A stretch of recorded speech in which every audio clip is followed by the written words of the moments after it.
Good morning friends. आज आपण 11वीचे काय डेरिव्हेटिव्ह पार्ट बघणार आहोत. हे 11वीला आहे आपल्याला. The derivative of some simple functions of X are given below. हा डेरिव्हेटिव्ह आपण शिकत असताना काय त्याचे फॉर्म्युले आहेत, ते फॉर्म्युले फक्त तुम्ही लक्षात ठेवा, जेणेकरून आपल्याला जे एक्सप्रेशन असतात फिजिक्समध्ये, काही डेरिव्हेशन्स असतात, ते सोडवण्यासाठी घेणारी मदत होणार आहे. मॅथ्समध्ये हा डेरिव्हेटिव्ह हा चॅप्टर असतो आणि ते आपल्याला पूर्ण त्याचा डिटेलमध्ये स्टडी करायचं नाही. फक्त काही फॉर्म्युले फक्त तुम्हाला काय करायचे लक्षात ठेवायचे, जेणेकरून तुम्हाला काय होईल, जे एक्सप्रेशन असतील, इक्वेशन असतील, ते सोडवण्यासाठी काय होईल, मदत होईल. ठीक आहे, आता आपण स्टार्ट करूया. जनरली कसं राहतं डेरिव्हेटिव्हमध्ये, ही जी फंक्शन एक्स आहे आपल्या फिजिक्समध्ये शक्यतो टी राहतो.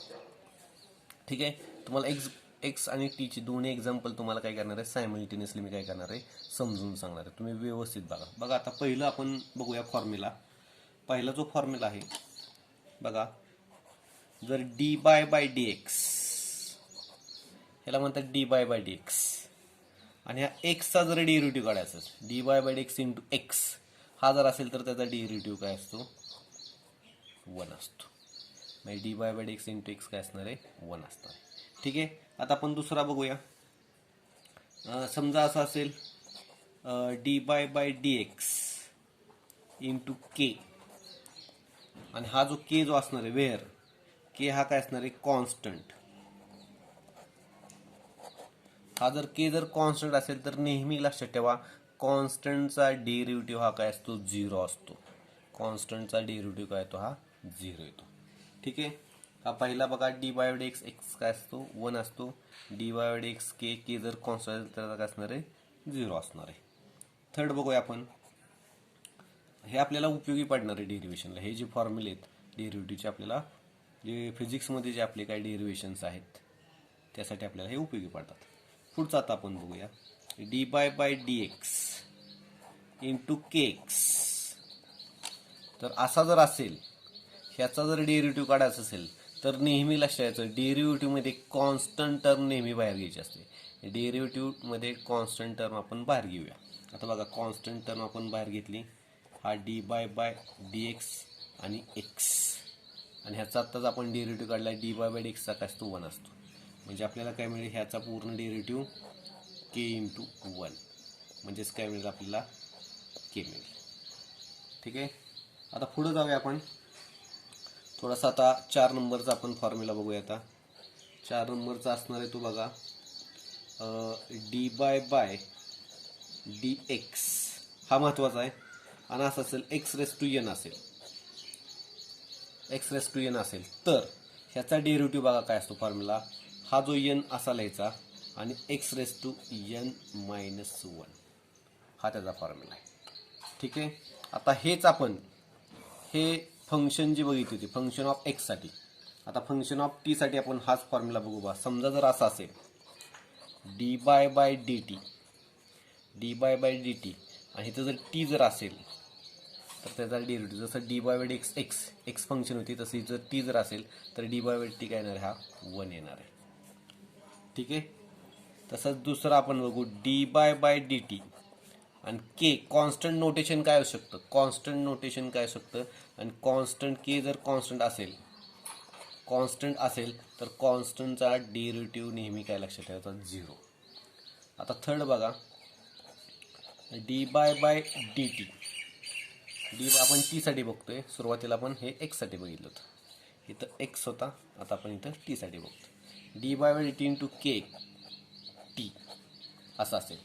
मग हा के काय कॉन्स्टंट असेल तर कॉन्स्टंट टर्म नेहमी बाहेर घ्यायची, के बाहेर घेतलेला आहे, हा डी बाय डी टी तसाच, आणि हा टी, आणि D by D T into T काय असतो, 1 असतो.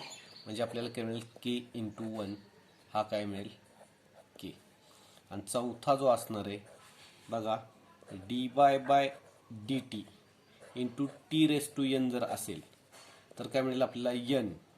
ठीक आहे, आणि T raise to N minus 1. हे आपण दोन्हीसाठी बघितले. फिजिक्समध्ये शक्यतो टी फंक्शन राहते, म्हणजे टाईम आपण बघतो, आणि इथं एक्स. आता काय तुम्हाला एक्झाम्पल ह्या फॉर्म्युल्याच्या रिलेटेड सांगतो. हा जो फॉर्म्युला आलेला आहे त्या रिलेटेड किंवा हा जो फॉर्म्युला आहे त्या रिलेटेड आपण काय एक्झाम्पल्स बघू, म्हणजे तुमच्या अजून लक्षात येईल. बघा पहिले एक्झाम्पल्स बघू. फर्स्ट एक्झाम्पल समजा असं असेल dy/dx. मी ह्याच्यासाठीच बघतोय, सेम ह्याच्यासाठीच असणार आहे, सेम हे आणि सेम आहे लक्षात. dy/dx असं असेल आणि आपल्याला ह्याचा डेरिव्हेटिव्ह काढायचा x�8. हा काय x�8. हा जो 8 एक्सची जी पॉवर आहे 8, जसं एक्सची पॉवर कधी n होती ती सुरुवातीला आपण इथे लिहिली आणि परत हा x लिहिला आणि ती पॉवर काय केली -1 केली. बघा इथं बघा ही पॉवर पहिल्यांदा इथं लिहितो 8 ह्याच्याप्रमाणे ले, हा म्हणजे आपला n असणार आहे. इथं लिहितो मी वाटल्यास फॉर्म्युला dy/dx x⁻n. ही पॉवर इथं लिहिली dy/dx किंवा तुम्ही डायरेक्ट असा जर लिहिला x⁻n-1. आता इथं बघा ही पॉवर आहे 8, हा x आणि 8 मायनस काय येणार आहे 1 आपला हा आहे. म्हणजे काय मिळेल आपल्याला 8 x⁻⁷ काय मिळेल 7. ठीक आहे. दुसरं एक एक्झाम्पल बघू अजून सिम्पल. समजा असेल dy/dx आणि x² असेल, ह्याचा आपल्याला डेरिव्हेटिव्ह काढायचा ह्याच फॉर्म्युल्याप्रमाणे. बघा ही पॉवर 2 इथं लिहायची, x तसाच लिहायचा आणि ह्या पॉवरमधून काय करायचं -1 करायचं. म्हणजे 2 - 1 म्हणजे काय मिळेल 2 x⁻⁴ काय मिळेल 1. ठीक आहे. लास्ट एक अजून एक एक्झाम्पल बघू.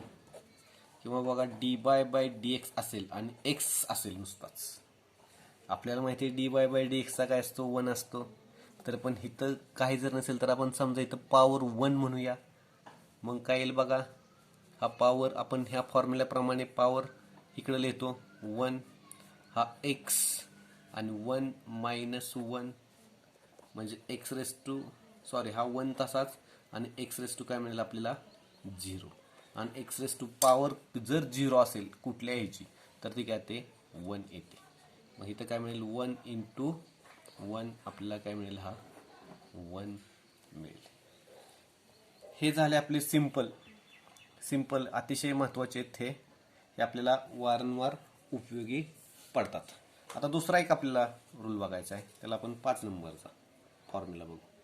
समजा असं असेल dy/dx e⁻x ह्याचा डेरिव्हेटिव्ह सेम राहतो. बघा dy/dx आणि इथं काय येणार आहे e⁻x सेम राहतो. ठीक आहे. आणि 6 नंबरचा बघू आपण dy/dx e⁻x असेल, e⁻x असेल तर त्याचा डेरिव्हेटिव्ह ह्या फॉर्म्युला लक्षात ठेवावे लागतील. आता हा बघा फॉर्म्युला काय असेल a आणि e⁻ax.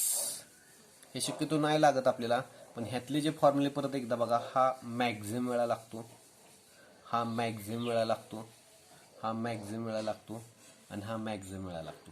हे फॉर्म्युले शक्यतो फिजिक्समध्ये रेअर राहतात आपल्या जे 12th आणि 11th पण हे चारही फॉर्म्युले अतिशय महत्त्वाचे आहेत.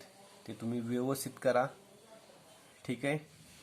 लक्षात आले dy/dx x × 1, तसं dy/t असेल तर 1 येणार आहे. ठीक आहे. नेक्स्ट फॉर्म्युले तुम्हाला नंतरच्या व्हिडिओमध्ये मी काय करतो पाठवतो.